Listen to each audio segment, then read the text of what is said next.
ये याद रखना पड़ेगा, उन्होंने केवल द्रौपदी मुर्मू जी का अपमान नहीं किया है, उन्होंने करोड़ों आदिवासियों का अपमान किया है, उन्होंने करोड़ों महिलाओं के सम्मान को ठेस पहुंचाई है, उन्होंने देश के सर्वोच्च पद की गरिमा को ठेस पहुंचाई है, इन्होंने भारत के संविधान का अपमान किया है, इन्होंने बाबा साहब आंबेडकर का अपमान किया है।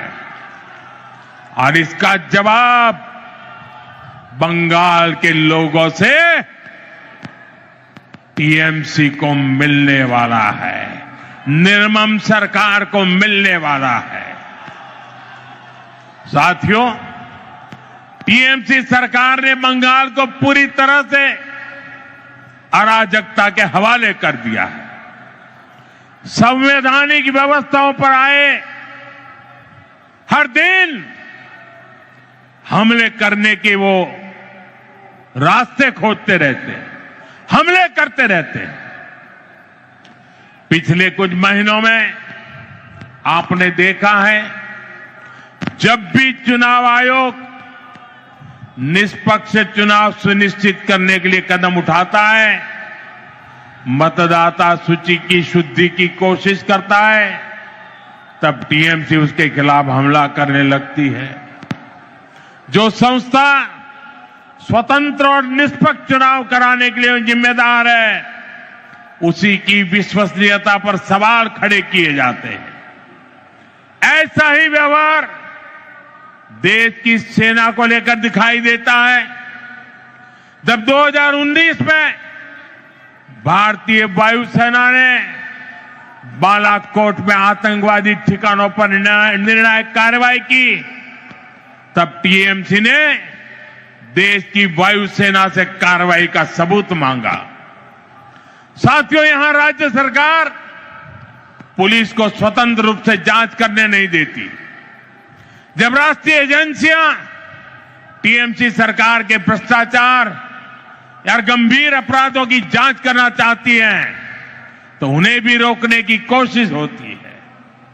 अब जरा सोचिए, न्याय के लिए लोग आखिर कहां जाएंगे? साथियों, तृणमूल वाले यही अराजकता दिल्ली तक फैलाने की कोशिश करते हैं।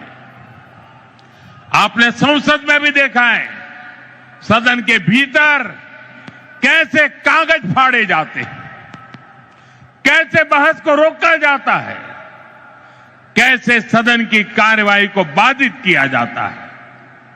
देश टीएमसी की शर्मनाक हरकतें देखकर हैरान होता है।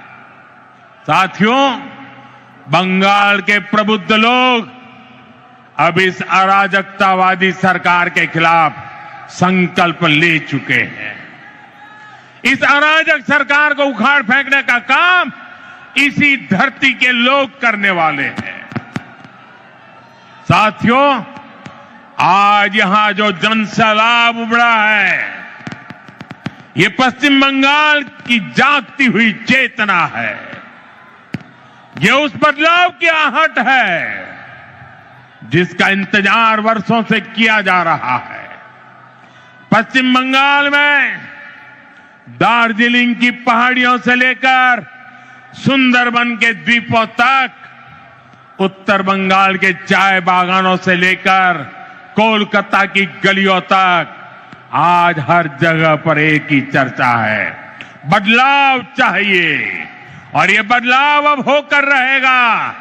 साथियों, बंगाल की आत्मा कभी हार मानने वाली नहीं है। बंगाल का नौजवान कभी हार मानने वाला नहीं है। बंगाल की बेटियां कभी हार मानने वाली नहीं है। बंगाल का किसान कभी हार मानने वाला नहीं है।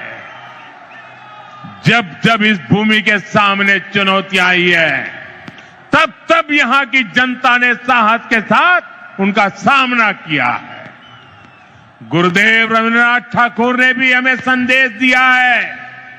उन्होंने कहा था, विपदे मोरे रक्षा करो, ये नोहे मोर प्रार्थना विपदे आमी ना जाए जेनो कोरी बॉय।